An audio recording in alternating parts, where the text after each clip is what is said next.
comment ni ma'am, buti na lang mga ganito na. Ito yung tinutukoy niya, etong silicone toe protector. Guys, kung ikaw, sakit yung daliri mo sa paa everytime na naglalagay ka or gumagamit ka ng sandals, shoes, guys, solusyonan mo na nito.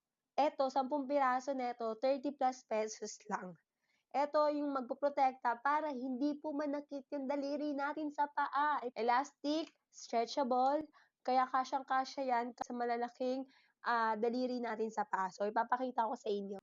So, ayan ang madumi kong paa. Pwede nyo yan wash ha. Eto, hindi ko pa siya nawawash. Kasi gamit na gamit, halata naman, di ba? Diri ko sa paa. Ganyan lang siya kadali. So, ganyan, kapag sinuot niyo din siya, comfy pa din kasi magaan siya dalhin eh. Hindi mo mararamdaman na may ganyan kapag suot-suot mo na yan. So, ako, for me, etong part na 'to yung sumasakit sa'kin. So, nung simula nung ginamit ko 'to, yung ganito guys, hindi na talaga sumasakit yung paa ko kaya pakak na pakak ako, nakaka-heals na uli ako. Lagay ko na lang siya sa relo basket ha. Ba-bye.